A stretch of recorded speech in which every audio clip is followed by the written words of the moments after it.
When the phone rang at 4:17 a.m., Helen knew it had begun. Not because she'd been waiting for the call, no, she'd been praying it would never come.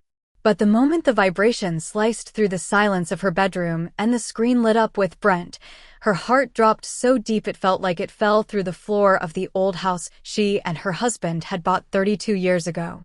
She knew Brent didn't call at 4 in the morning without a reason. Especially not after everything that had happened over the past few months.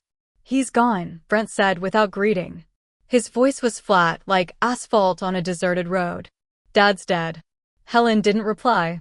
She just sat on the edge of the bed, gripping the phone until her knuckles turned white. Outside, the sky was still dark, only a gray hint of dawn, but inside, everything was already collapsing. In 6 hours, the whole family would gather at their father's house. Not to mourn him, but to tear each other apart. The house stood on a hill in a Chicago suburb, brick, with a wide porch and old oaks flanking the driveway. George Wheeler had bought it in 1978, when Helen was 10 and Brent was 13. Since then, he'd never once repainted the fence, fixed the leaky garage roof, or updated the kitchen, where a Bakelite-handled stove still stood. "If it works, don't touch it," he used to say. But now the house wasn't just old. It had become a symbol of everything that divided them. Helen arrived first. She parked in the driveway and stood for a moment, staring at the windows where her parents' silhouettes once flickered. Her mother had died 12 years ago. Her father had stayed alone, stubborn, quiet, but fair. At least, that's what she'd believed. The key to the front door still lay under the ceramic pot with the fake cactus, right where it had always been. She stepped inside. The house smelled of wax, coffee, and something faintly unplaceable, the scent of loneliness. On the kitchen table lay an envelope. Her name, printed in neat, block letters. She didn't open it. Not yet. Half an hour later, Claire arrived, the youngest sister, though she always looked the most youthful. She worked at an ad agency in New York, wore designer glasses, and spoke so fast it seemed she feared being interrupted. Which, more often than not, she was. "You're already here?" she snapped, skipping a greeting. "Where's the will?" "I don't know," Helen replied. "I haven't even been in the study." "Of course not," Claire scoffed. "You never intrude." Meanwhile, Brent's been here for a week, playing nurse or real estate agent. Claire. "What?" "It's true." He knew Dad changed his mind. "We all did." Helen stayed silent. She knew. But she hadn't wanted to believe it. Brent showed up 20 minutes later, in jeans, a worn t-shirt, dark circles under his eyes. He looked exhausted, not just from a sleepless night.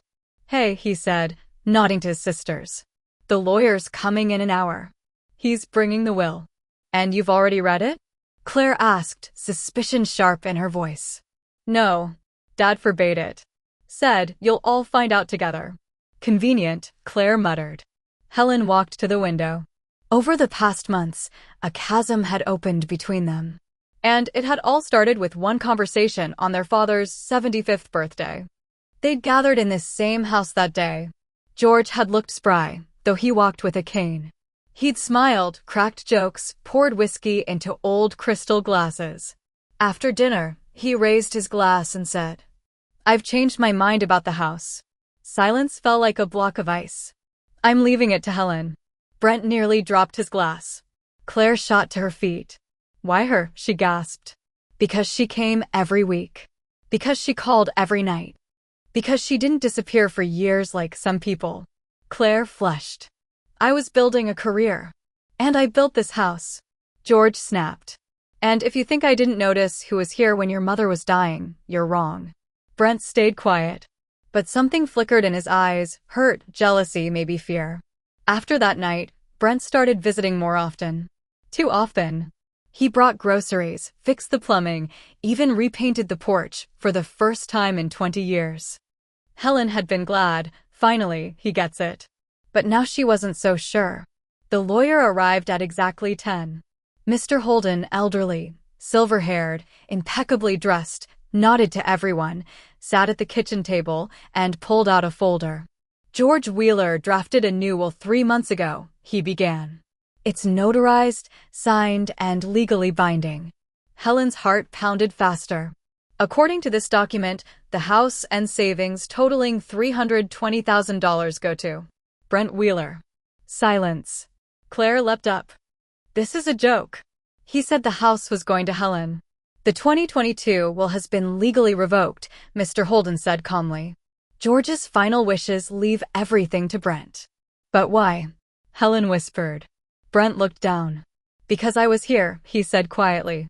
These past few months, he was sick a lot. I didn't leave. And me? Helen's voice trembled. I came every week. You came, Brent cut in. But you didn't stay. You went back to your perfect life, and I lived here. With his meds, his fears, his pain. That's not fair. Claire shrieked. You manipulated him. I took care of him. You waited for him to die. Brent stood up. His face twisted. And you? Did you even call him last year? Or were you too busy with your brands? Enough. Helen shouted. We're standing in Dad's house on the day he died and fighting over money? But her words drowned in the fury. The argument erupted anew. Claire accused Brent of greed. Brent accused Claire of selfishness. Helen stood in the middle of the kitchen, feeling everything that had once bound them crumble. She stepped out onto the porch. The wind tousled her hair. Somewhere in the distance, a child's song played, a neighbor's kid on a swing. So peaceful. So foreign. And then she remembered the envelope. Back inside, she picked it up from the table. Inside, a lined sheet of paper covered in her father's shaky handwriting. Helen, if you're reading this, I'm already gone. And you, Brent, and Claire are probably fighting. Forgive me. I changed the will not because I loved you less. Quite the opposite. I know you'll be fine without this house. You're strong. You have your own family, your career, a home you built yourself. Brent, he lost everything. His job, his marriage, his purpose. He came to me broken. And I couldn't abandon him. I gave him a chance to start over. A house isn't just bricks. It's an opportunity. And Claire, she thinks success is everything. But one day she'll understand that real value lies in the people who stay. Don't fight. Please. You're all I ever had. Love. Dad. Helen slowly folded the note.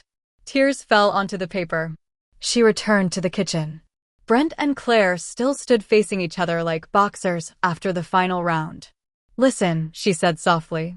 They turned. He didn't leave us a house. He left us a choice.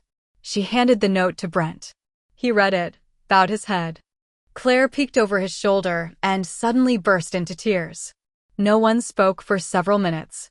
Only the ticking of the old clock in the living room reminded them that time was passing.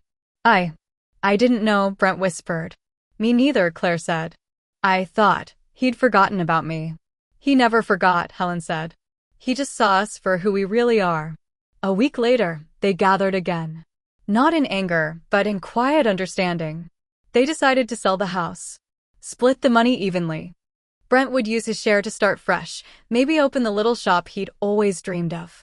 Claire would invest in a project to help lonely seniors feel seen. And Helen? She just wanted them to be family again. On the final day before the sale, they sat on the porch with mugs of coffee. No one mentioned money.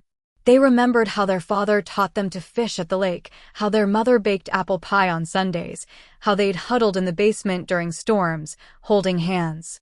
He was a good father, Brent said. The best, Claire added. Helen smiled.